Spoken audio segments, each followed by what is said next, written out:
É uma honra, uma alegria muito grande participar desse congresso, né? Eu estou aqui muito feliz, contribuindo com um pouco da minha história, da minha vida. Eu sou Janaína Brito, sou mãe, sou esposa, filha de Deus, casada há quase 7 anos. Nós temos 3 filhos até o momento, né? E a gente vai falar um pouquinho sobre a literatura na formação das virtudes do lar, né? E como aconteceu essa chegada até aqui, como foi um pouco desse trajeto, desse caminho. Eu venho de uma formação católica, mas com uma base bastante feminista e tive muito conflito nesse processo todo, desde o casamento, desde o início da minha vida familiar. E vou compartilhar com vocês como a literatura nos ajudou, nos tem ajudado e tem construído muitas coisas aqui em casa.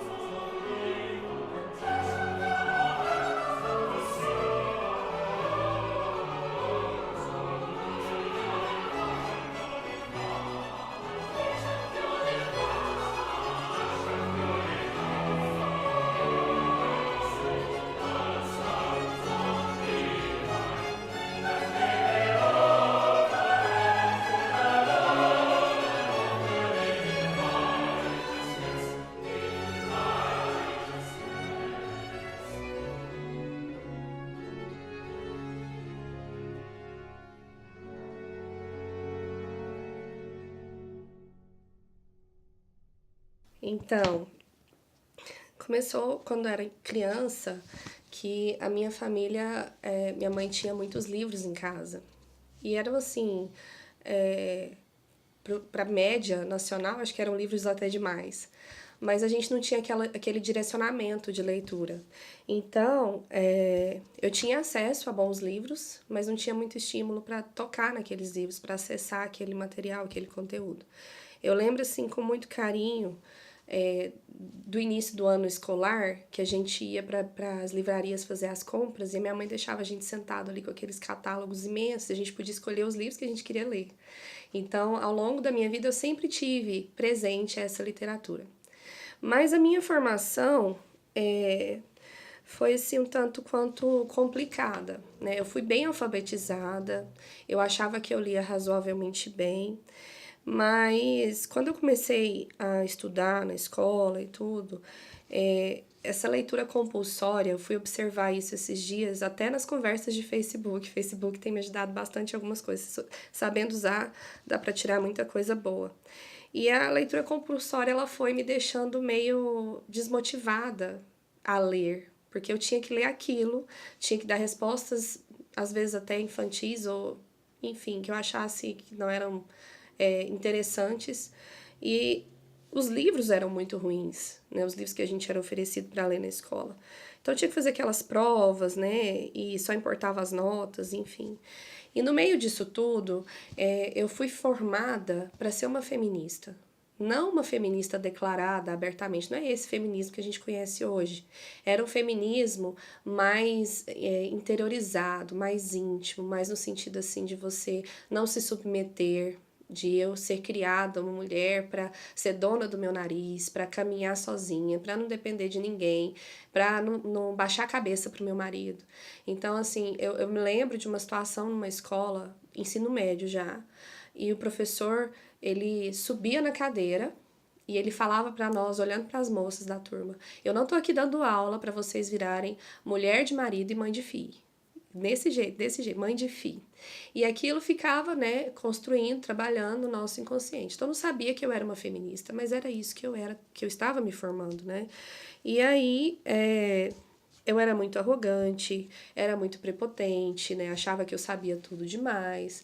E uma coisa comum que acontecia, assim, nessas dinâmicas de grupo, que eu participo desde jovem, né, na igreja, enfim, quando toca para alguém falar sobre mim, uma característica, já participou daquelas dinâmicas de grupo, que a pessoa fala assim, ah, você é isso, você é aquilo, as pessoas me achavam inteligente. Então eu me achava uma pessoa super inteligente, enfim, etc. E aí, eu cheguei à faculdade, né? Fui fazer letras na Universidade Federal de Goiás. Era o ano de 2000 e pouco, deixa pra lá a data, enfim. E E aí eu fiquei bastante desanimada com aquele ambiente. Eu me sentia hostilizada, porque apesar dessa formação feminista, eu também tinha uma formação católica.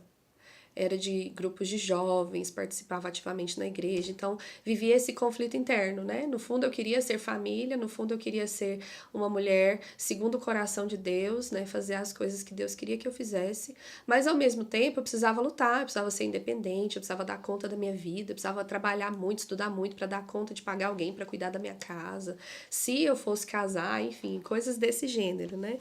E na faculdade, o desgosto pela literatura atingiu o ápice.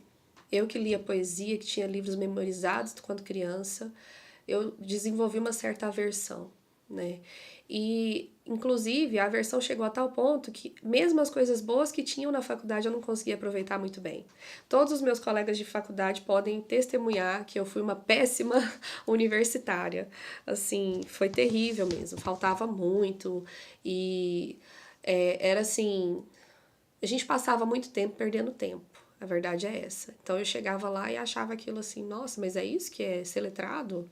Né? Então, assim, tinha professoras discutindo o tempo inteiro o conceito de família. Ah, mas existem novos modelos de família. A gente não é só pai, mãe, filhos. E isso naquela época, né? Quase 10 anos atrás. Imagina como tá hoje, não sei. E então foi assim, tive acesso à língua espanhola na faculdade, aprendi, li alguma coisa boa, não aproveitei nada das aulas de latim, achava aquilo arcaico, achava aquilo brega, pensava, nossa, isso é coisa de gente boba, gente piegas, sei lá, eu achava aquilo assim incrivelmente desnecessário. E a literatura, especialmente a poesia, eu desenvolvi um ranço da literatura, de poesia, assim, de ler poesia, pensava, nossa, a pessoa tem que ser muito cheia do querer, vamos, aqui em Goiás a gente diz assim, cheia de querer, né? Se acha demais, tá muito elevado, é um nível assim, não, a gente tem que falar do preconceito linguístico. A língua, a gente tem que se comunicar da forma que as pessoas entendem, e isso é que é o certo. Então a gente passa a faculdade, ao invés de aprofundar, de dominar mesmo a língua, de conhecer mesmo tudo que existe de bom na língua portuguesa, a gente vai desconstruindo conceitos. Então, assim, foi uma. Enfim, formei, consegui formar, veio meu casamento, e quando chegou o João Pedro, que foi o nosso primeiro filho, começaram as fases de questionamento, né? Agora eu tenho uma vida que depende de mim integralmente, e como que eu vou formar essa criança? E nesse meio termo, né, grávida, eu já ficava mais em casa, eu comecei a acompanhar mais de perto o trabalho do Padre Paulo Ricardo, né? E assim, graças a ele e também ao meu diretor espiritual de sempre, o Padre Anacleto, eu não consegui me perder totalmente na faculdade. Foi assim, eu era uma aluna meio desligada, mas isso também me poupou de muita coisa. De ser seduzida pelo universo, de estudar sobre feminismo, porque tinha grupos já de estudos, né, naquela época, de ideologias de esquerda e tudo mais. Então eu conheci o Padre Paulo Ricardo, né, e fui me redescobrindo como mulher. E aí, acompanhando os cursos dele, conheci também nesse tempo a Camila Abadi, o Gustavo Abadi, e fui percebendo que tinha algo de errado em mim.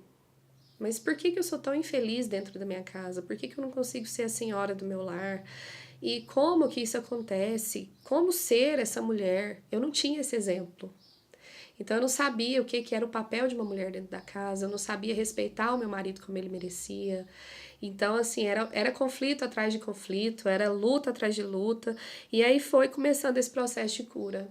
E aí eu conheci o professor Olavo de Carvalho.